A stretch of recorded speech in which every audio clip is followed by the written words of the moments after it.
On the Dallas Opera Network, you're listening to Opera Box Score. Let's get ready to rumble! Wherever you are, however you're listening, this is America's talk radio show about opera. It's Opera Box Score. I'm George Cedarquist, joined this week by Oliver Camacho and Weston Williams. All right, we get you ready for Super Bowl 56 happening this Sunday in Los Angeles. Tenor Scott Ramsay joins us to talk about the highs and lows of singing the national anthem on the gridiron. And then Listener Mailbag, when is an opera not an opera?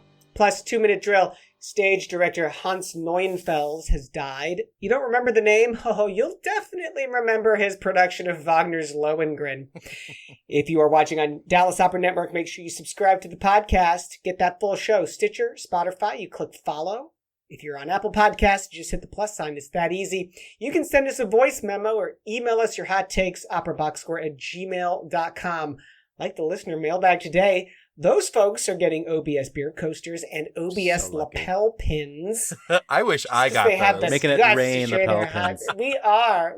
Oliver Camacho, great to see you. Who's making it rain on the ice rink out there in Beijing?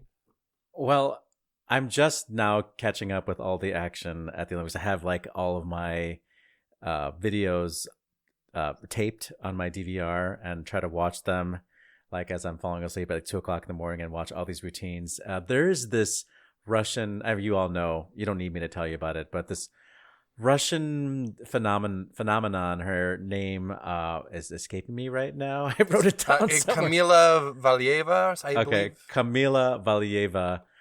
She's 15 years old. She's like 5'3" or something like that. She's like a little thing. But the way NBC has been editing her, they make it seem like she's like this super villain. Like, like she's just like this icy, exacting, like you take no prisoners, perfectionist. And like I'm sure she's just a darling little 15-year-old girl, but just the way she's edited, like they make the Americans seem so like warm and lovable. Then she comes out and she's like she's gonna punish everybody for existing.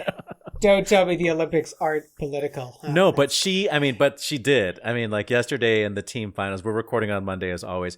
Yesterday in the team finals, like she was, I think, 20 points ahead of everybody else who skated, and everybody did a great job yesterday, but like she just blew everybody out of the water. Yeah, she's the first person ever to land like a quad spin, which I don't fully understand. She attempted 4 in her routine yesterday and landed 3 of them, and like she was so mad that like she had a little like slip up on the third one. But even if she didn't do that one, she still would have beat everybody. Breaking every record, It's amazing. Weston, looking at the script here, your note says no peacock. I don't. Yeah, like any good millennial, I haven't watched TV in about 15 years, so I rely on stolen peacock from a friend of mine to watch the Olympics, and they want to change their password. So I don't know what's happening in the Olympics, and hopefully I'll be able to. So listeners, you can soon. Support the podcast as always by sharing our Facebook posts or just telling everybody about the show. But you can also support the podcast by sending Weston credentials to log into Peacock. Don't do that. He should be punished for stealing something. All right, let's talk some opera. Huddle up. Let's go inside the huddle. We are talking about the Super Bowl. We're getting you ready for the Super Bowl tonight. It is through gritted teeth that I invite this diehard Packers fan onto this Bears loving show. Tenor Scott Ramsay joins us. Hey, Scott. Hi, how are you? Great to see you again. Not since 2017, I think it was. It's been a few years. Yeah, exactly. Yeah. Back in the day. You're alive in this surreal, bizarre world, huh? Isn't it, though? It is. Very strange. Yes, it is. Very strange. How has it been treating you? Give us 30 seconds on opera and COVID in your world. It's been pretty decent. From the last time I saw you guys, I just started I started working at DePaul University for the last 4 years, teaching voice here and still singing, still going out. Not during COVID, everything has come to a halt. Right. Things are picking up in the spring. This April, I have a bunch of concerts and stuff, and stuff like that. We actually had to just turn down a gig because I have stuff, which is great. Like that's a good thing.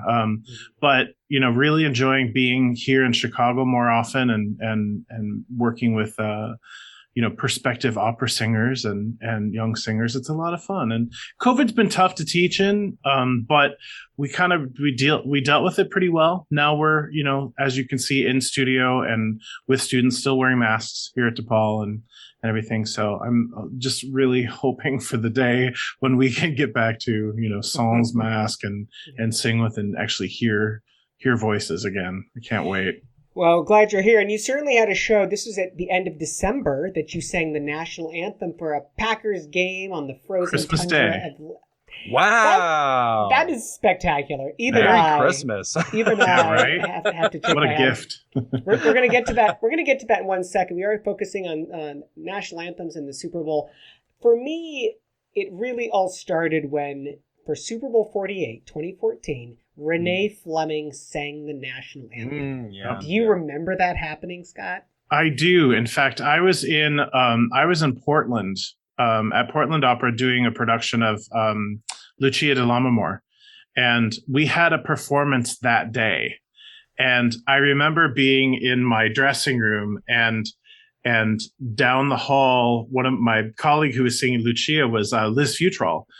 And she was like, let me know when it's on. And I was like, it's on. So everybody came in and we watched it on my phone, and everything. And we were all like, go with it. Like we were just cheering her on and everything.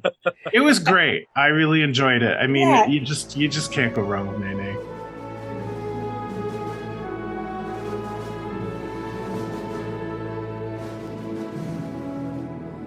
Oh, say, can you see?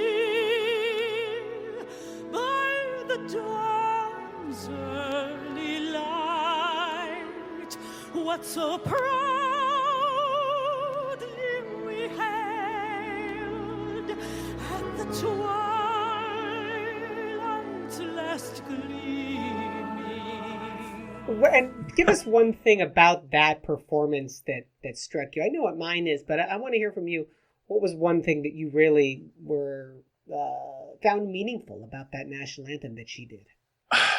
I think what was meaningful for me is that just the fact that opera was on that national stage, really, and that a classical singer got a chance to sing that. I mean, I know that sounds kind of weird, but to have that notoriety of having an opera singer do that nowadays is not heard of. I mean, back in the 70s and 80s, it was you had opera singers on late night TV all the time, and opera was not something that was foreign.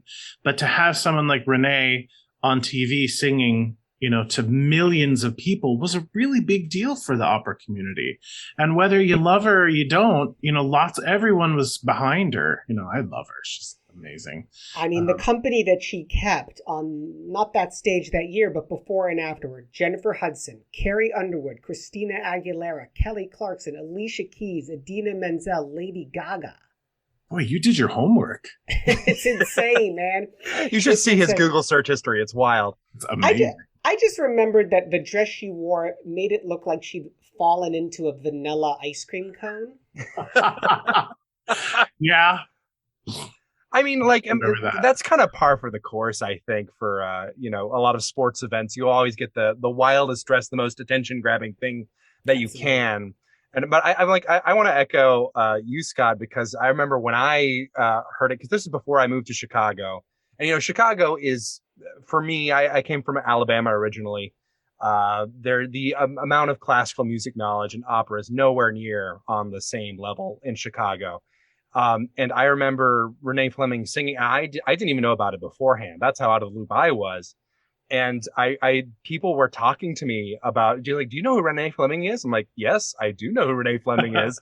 And just it sparked so many conversations, and people were so impressed, and just the media attention surrounding it. I think she went on I want to say it was Letterman or something around the same time.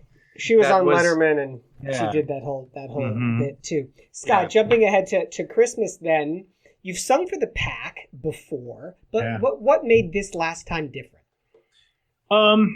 I mean, for me, this is going to sound really weird, but I had been such a huge fan of Aaron Rodgers for such a long time, most of his career. In fact, the second time that I sang, it it was very special to me to be able to be out in the field and everything, and I really wanted to be able to to get the chance to sing it again,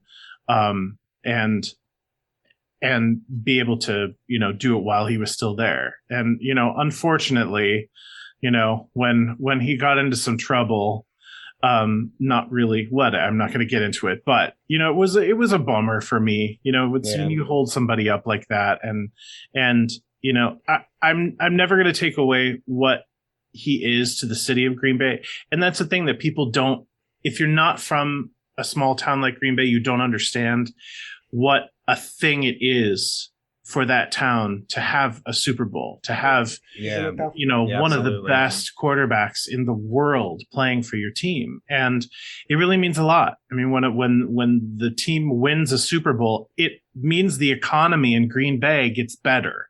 They're Right. able to put more money into that thing that draws people in. And so it's really important. And so it really was a bummer.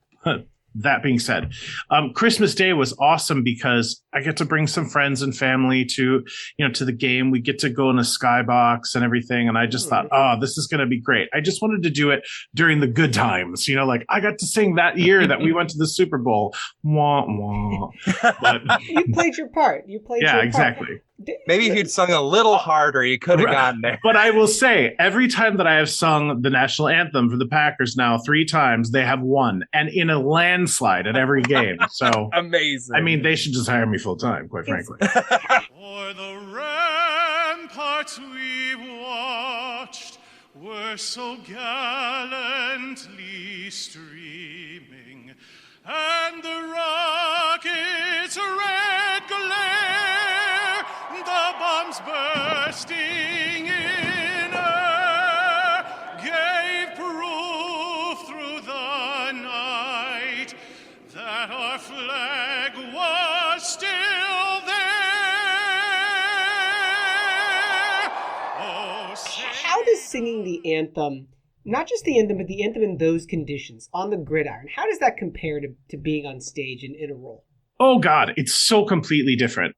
Because in an opera house, you hopefully you get some bounce back, you get to hear yourself. Lyric, you can't Right, hear yeah. yourself because it's just ginormous.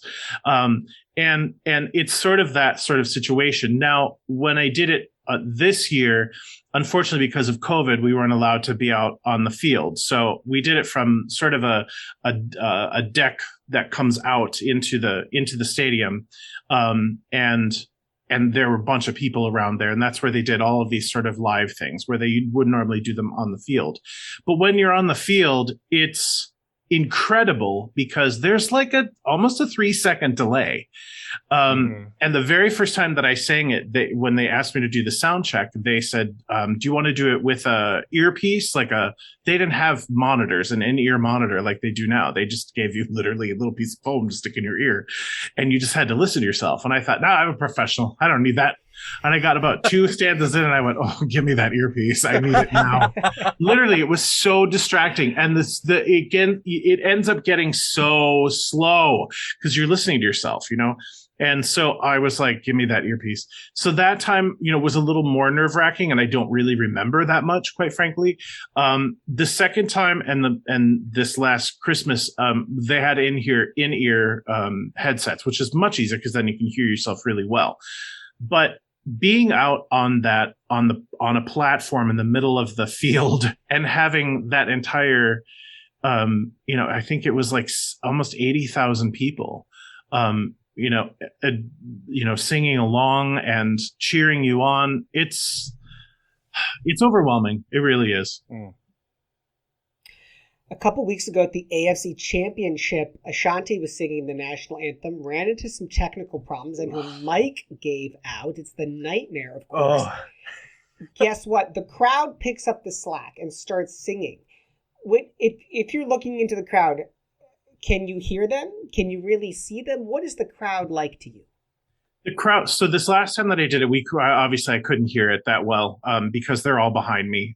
So I was just focused on hearing myself, and usually they have the words up on the jumbotron, so you can see. And honestly, knock on wood, I've never forgotten the words or screwed them up. But it is nice to have that up on the screen. Now they are a little delayed from when you sing them, so they're a little bit behind. So if it were a tragedy where I did forget something, if I just gave a dramatic pause, they would come up so that I could go on. A little retard into a fermata. Right, exactly. But this time there was actually a TV. There was like a little bar where I was singing at a bar at the stadium. Like there's a bar in front of me and people are drinking. Going, what the heck? That is so Green Bay. Well, welcome to Wisconsin. Yeah. So there was a TV off in the distance, and normally I'd be like, I'm not going to wear my glasses, to sing. But I was like, can I please have my glasses back so I can see this from this far? So it's just a little safety precaution. But when you are on the field, you can hear them, and it's awesome. And the fun thing about what they do in Lambeau, usually they have a flyover. They couldn't on Christmas Day because it was Christmas Day. But they have pyrotechnics that happen, during certain, and the rockets red glare, and everything goes off and the crowd just goes nuts for that. And so that's kind of fun to have all that happen and hear them. Well, what was the rehearsal like for the anthem? Do you just go in and just hope it works? No, you get a sound check. So you show up and you go right to sound check, and they give you the headpiece and the earpiece, and they give you a microphone, and you just do it. Now, the last time that I did it, they never told me, like, there are going to be 800 people on the field, like unfurling 4 ginormous flags, and they're going to sit there and shake them. So all these flags are going, and you're going to be in the middle of all 4 of them on a platform, which is just a big G, and there's going to be a camera right in front of you right here. And I was like, can you not shoot me from below? That'd be great. Cause no, it's not flattering for anybody. They don't tell you that stuff. You just go in and do it. And that can be really nerve-wracking. And so I can understand where people can forget the words and everything when you've got all that stuff flying at you. Yeah. But I think I'm at an advantage being an opera singer where, that's my job, is to jump in and do stuff, with the costume, and where's the conductor, and, where's my soprano? How do I get off the door? All this stuff, you got to learn how to do that on the fly. And so I think I'm at an advantage so that I didn't have to worry about all that stuff. It is a job for some. Obviously, you're on the faculty at DePaul. You have your own career as a singer. But my understanding is that for some of these positions, like for the Blackhawks, perhaps, or the Bulls, this is a gig. This is that's what you do, right? Oh, yeah. Yeah. I mean, I don't know if they get paid for it or anything like that, but I know Jim Cornelison, that's his gig, and he does it, and he's great at it. I mean, baritone John Ramsay also recently sang the national anthem for the Rangers. We'll play a clip of that.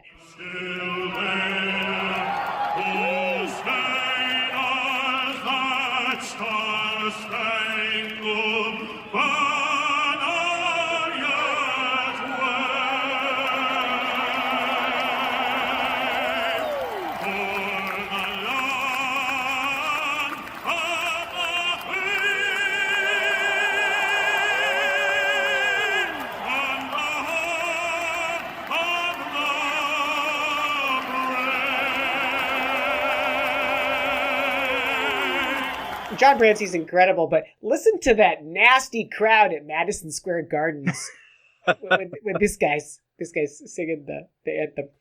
Scott, I'm going to ask you in a second who's going to win the Super Bowl. But first, give us a pro tip for one of those future anthem singers. What's one for thing? when they call on George to go sing the anthem? What does he need to I do? do not want to hear that. Right. Pro tip is know where your range lies. I mean, no, don't start too low. Otherwise it's going to be like boring. But don't start too high.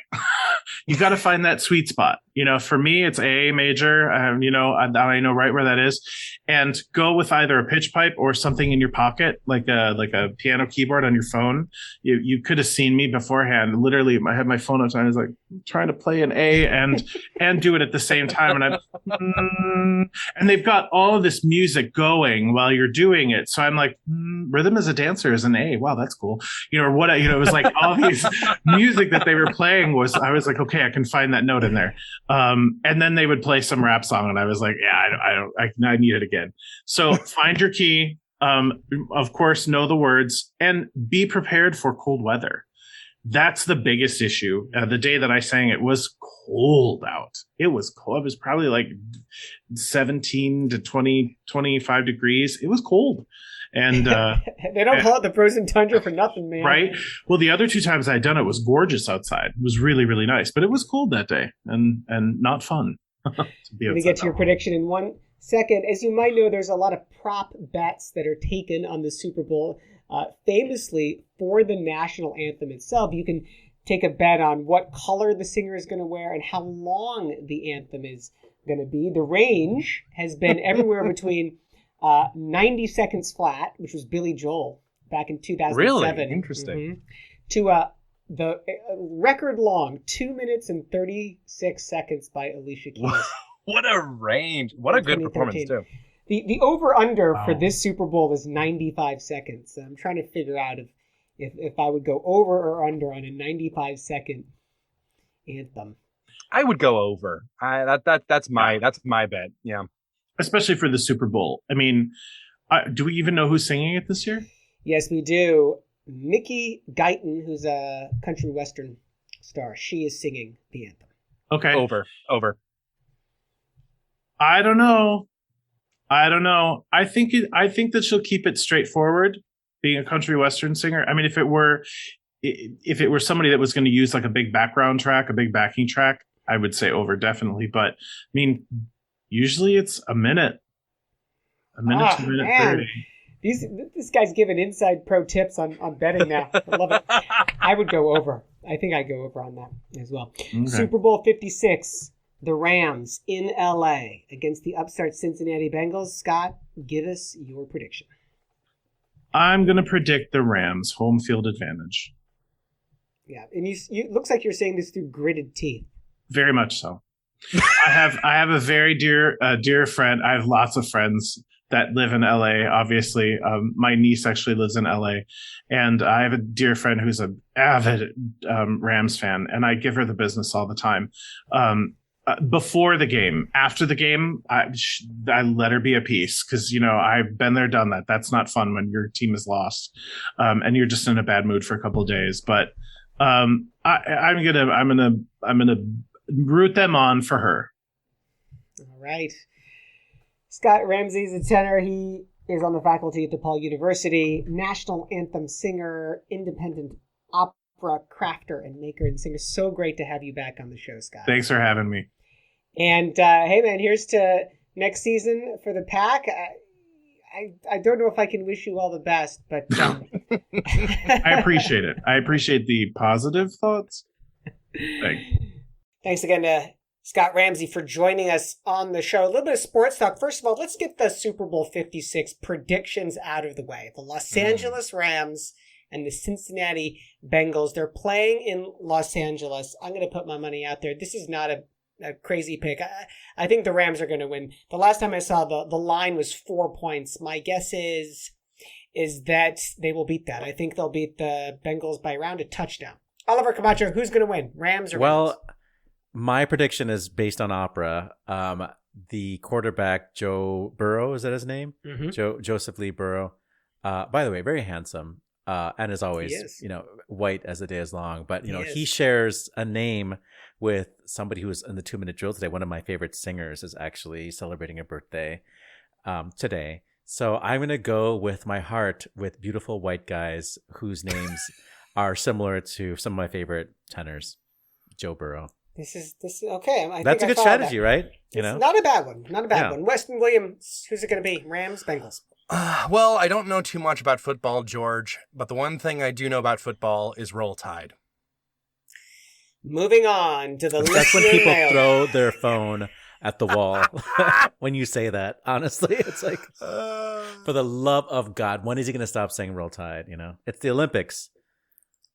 It's behavior like that prevents people from writing in, but we do have two correspondents in the listener mailbag this week. First of all, Miusha in New York City writes, I saw The Hang at the Here Arts Center in New York. I decided to see it because it was one of the hyped pieces of the Prototype Festival, and although that festival got canceled, The Hang remained to go on stage. It's a rare piece. It's very queer. It's very experimental. Taylor Mack wrote the book. It plays like a mermaid Socrates in high heels surrounded by gender fluid, surrealistic fairies in drag. Visually, it's stunning. Costumes are otherworldly and timely. Orchestra members choreographed into the show. Lovely and entertaining. She says, my question to the OBS team is this. Why is The Hang advertised as being rooted, quote, in the operatic form? Don't all musical theater pieces have their roots in the operatic form? Weston, let's start with you. The advertising says that The Hang is rooted in the jazz tradition in the operatic form. What gives? Well, I think that that's actually a very interesting question about like the nature. You see a lot, especially nowadays, of a lot of like more specifically genre blending pieces out there. You see lots more, and I think you've done some like stuff, George, as well, in your personal directing career, combining hip hop and opera and things like that.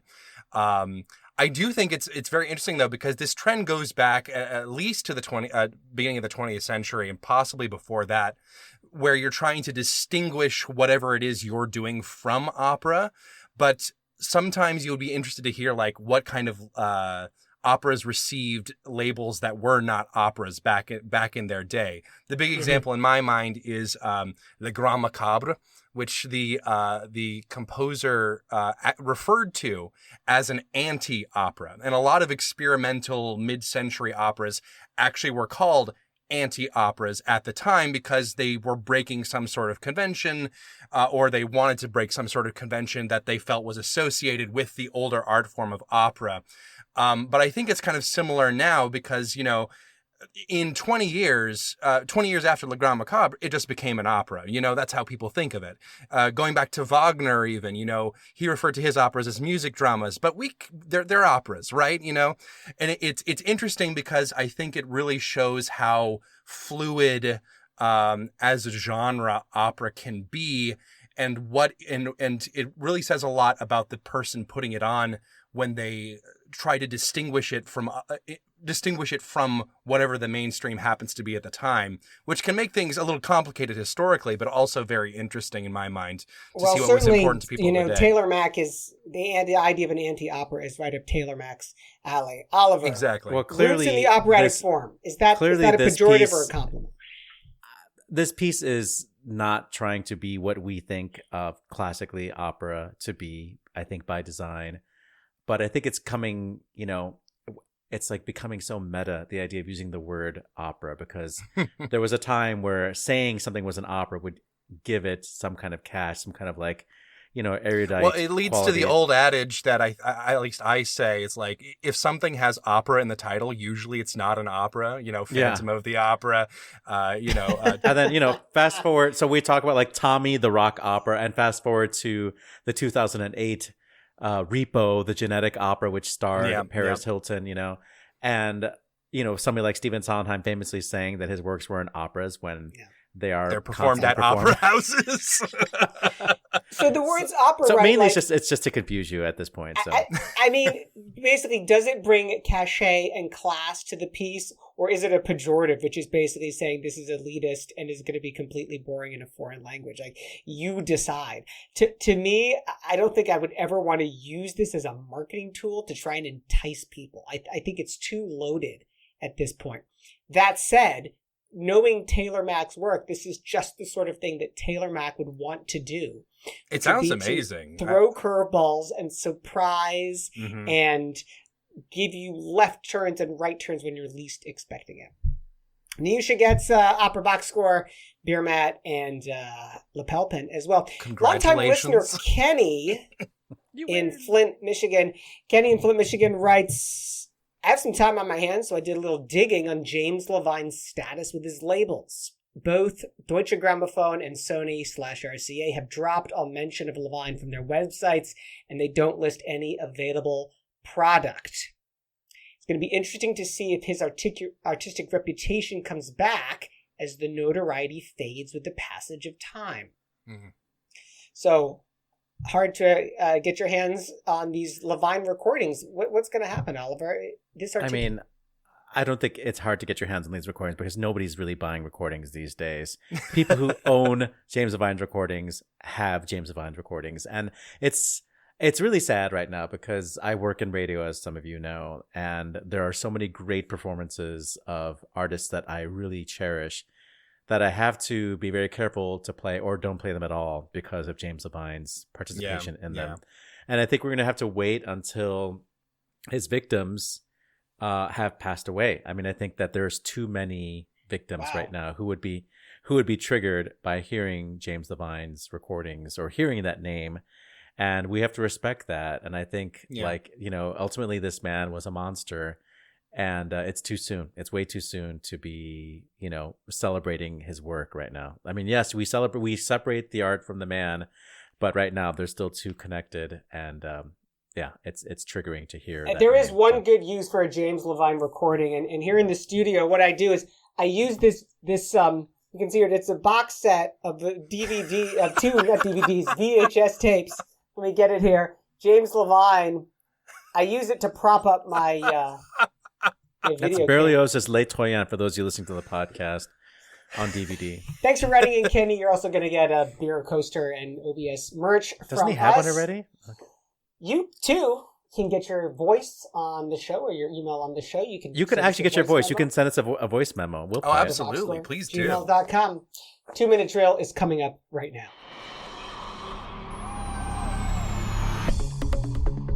This just in.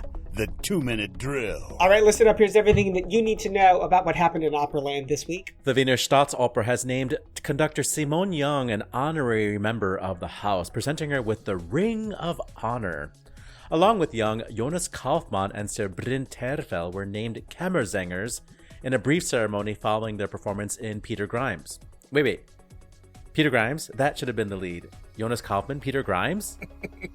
It's great. Yannick Nézet-Séguin was featured on the Kelly Clarkson Show last week. The Met music director promoted the music of Florence Price in honor of Black History Month. During the segment, he spoke about the pioneering composer and the Grammy-nominated album of her symphonies he recorded with the Philadelphia Orchestra. In an update to last week's drill, a critic for The Guardian wrote about the new production of Theodore at Covent Garden, saying, quote, notoriety clung to Katie Mitchell's staging well before opening night, thanks to trigger warnings about explicit violence and the much-reported employment of intimacy coordinator Ita O'Brien to ensure the performers felt comfortable with the sex scenes. But the production is for the most part a reined-in affair, and neither particularly explicit, either sexually or in its depiction of violence, nor quite as inflammatory as anticipated. A TV drama series inspired by the real-life exploits of notorious French opera singer Julie Maupin, also known as Julie d'Aubigny, is in development. Set around Louis XIV's Palace of Versailles, Diva tells of an impoverished servant in 17th century France who battles rogues and royalty in her quest to conquer the stage, finding fame, fortune, and love along the way. No word yet on if it will be picked up by the same streamer that gave us that other explicit French drama, Emily in Paris. In trade news, Opera Theatre of St. Louis has announced the appointment of Daniela Candelari as its first principal conductor. The organization also extended the contracts of artistic director James Robinson and Young Artist Program AD and friend of the show, Patricia Rissette, through 2026. Marie Jacot has been appointed music director of the Royal Danish Opera. Her 5-year tenure kicks off in 2024. The 31-year-old conductor will succeed Alexander Verdernikov, who served as director until 2020 when he died of COVID. The AGMA Board of Governors has announced Sam Wheeler as the union's new National Executive Director, succeeding former National Executive Director Leonard Egert, who served in the role from 2016 until January of this year. In COVID cancellation news, the Cologne Opera has decided to postpone their production of Bernd Zimmermann's Die Soldaten. Sorry, Weston. Yeah. Exit stage right. The Constanza National Opera House has announced the death of ensemble member Smaranda Daragici Paslaru at 35 from breast cancer. In a statement, the house said, Smaranda was the friend that anyone would want. She was the artist that any theater in the world would need. Avant-garde composer George Crumb has died at the age of 92. While not an opera composer, his experimental use of instrumental timbre and electronics was incredibly influential in opera and classical music as a whole. His is a unique voice that will be missed by people like me. Stage director Hans Neuenfels has died at 80. He led productions at the Salzburg Festival, Deutsche Oper Berlin, and the Bayreuth Festival, where his staging of Lohengrin set the opera in a science laboratory with the chorus members dressed as lab rats. His is a unique voice that will be missed by people like me. And on this day, February 7th, in 1662, it was the first performance of Cavalli's Ercole Amante in Paris. In 1758, jumping about a century, it was the birth of tenor and composer Benedict Schack, who created the role of Tamino in The Magic Flute. In more Mozart-related news, in 1786, it was the first performance of the Singspiel The Impresario. In 1792, Domenico Cimarosa's opera Il Matrimonio Segreto premiered in Vienna. In 1871, another 100 years, birth of tenor Hermann Schramm, who sang in a number of premieres, including Humperdinck's Dornröschen, Delius's Fenimore and Gerda, and some of Weston's favorite operas, Der Sprung über den Schatten by Kreinig, and Der Schatzgräber by Schrecker. In 1889, Italian soprano Claudio Muzio was born. Among other things, she created the role of Giorgetta in Il Tabarro. In 1927, it was the birth of Brazilian baritone Paulo Fortes, who created roles in operas by Eto Villa-Lobos and Francisco Mignone. In 1931, Joseph Deems Taylor's opera Peter Ibbotson had its premiere at the Met.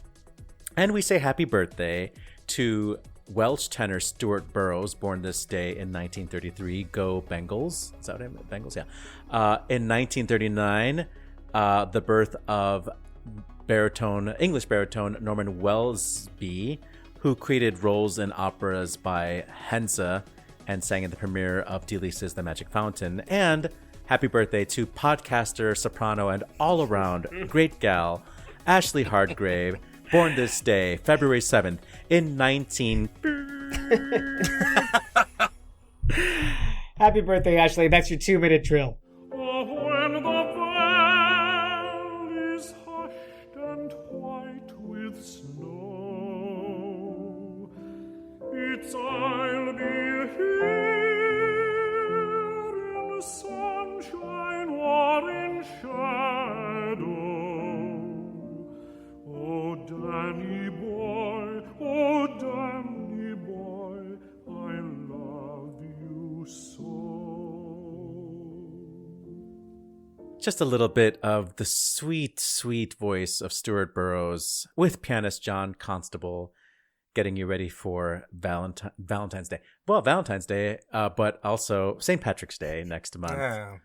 Again, The candy hearts are calling. It's Listener Appreciation Week on the OBS. Again, send us that voice memo. Email us your hot takes, operaboxscore@gmail.com. Get that merch, get that swag, get that Jonas Kaufman as Peter Grimes. Why are we not talking about Jonas Kaufman singing Peter Grimes? Is this his first role in English?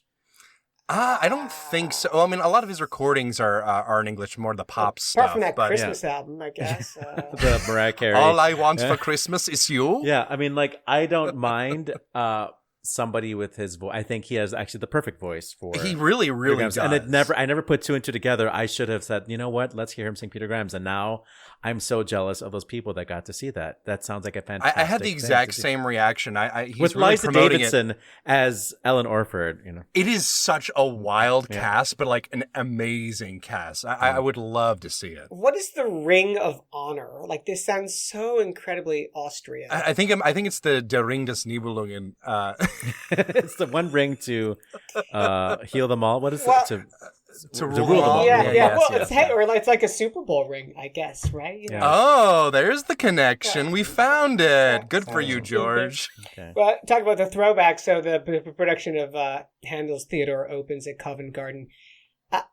It opened at Covent Garden, and apparently it wasn't sexy enough. So maybe this intimacy coordinator over-coordinated the intimacy. We just and like, want what everybody here's to the be thing. safe, This is the shame about this. That like I think people were very anxious to see Jakub Josef Orlinski naked. That's what they wanted. It's like, okay, they brought in somebody to like deal with his nudity so that we can enjoy it properly, But maybe he wasn't naked, which is a shame because that man should be naked all the time. So.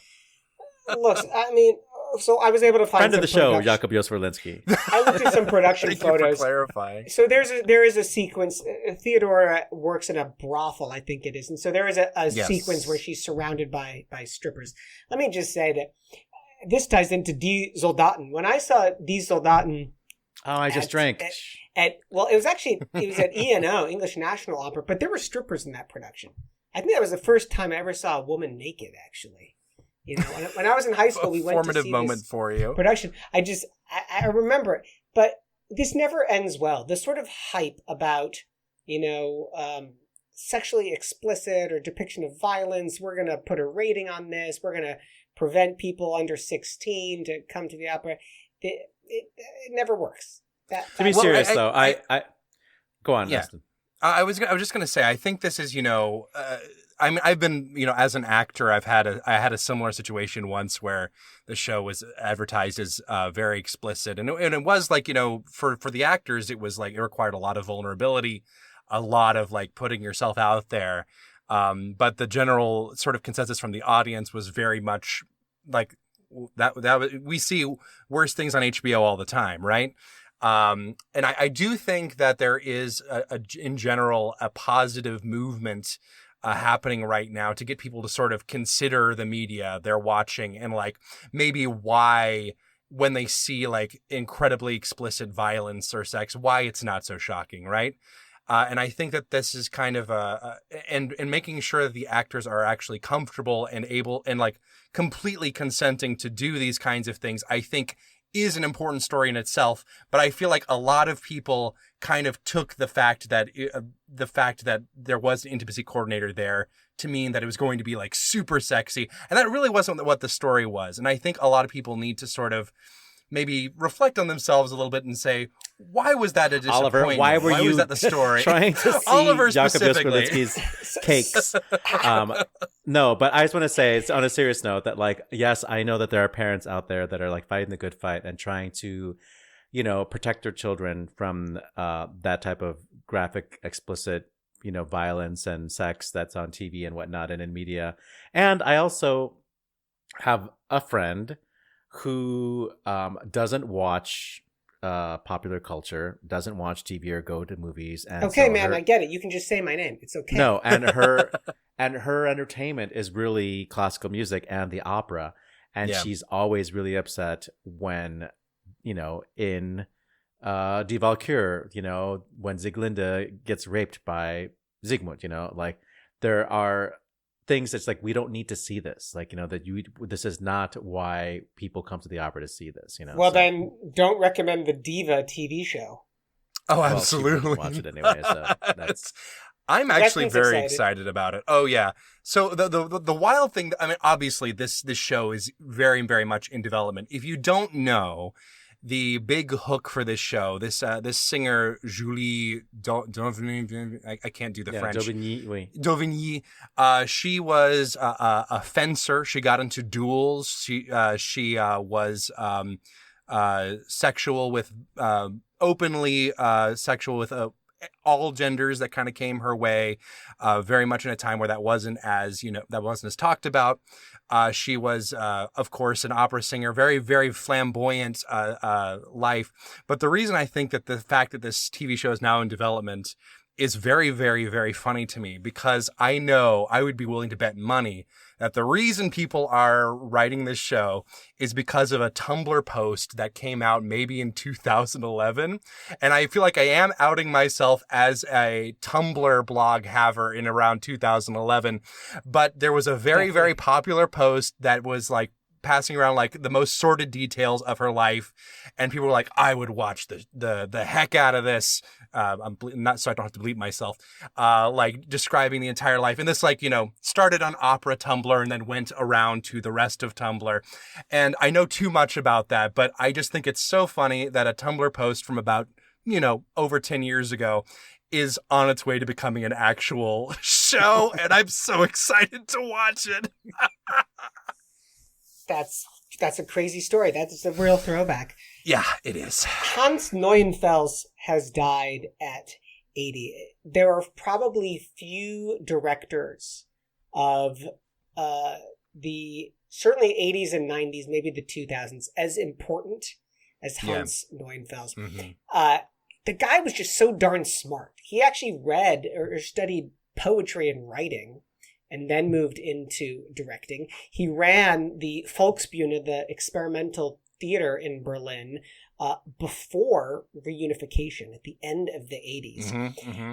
And his work was nothing short of extraordinary. If you know the production of Lohengrin from Bayreuth, when the chorus is dressed up in lab rats, if you know the production of Così fan tutte that he did in Salzburg, which has sadomasochism in it, tasteful, trashy, Eurotrash, Regie Theater. These are words that are thrown around a lot by people who don't actually know what they mean. Right. That was not Hans Neuenfels. Hans Neuenfels was a smart guy who was very deliberate, who did everything intentionally, well-researched, and it always meant something. And there was a huge vacuum that I believe has now been left with his death.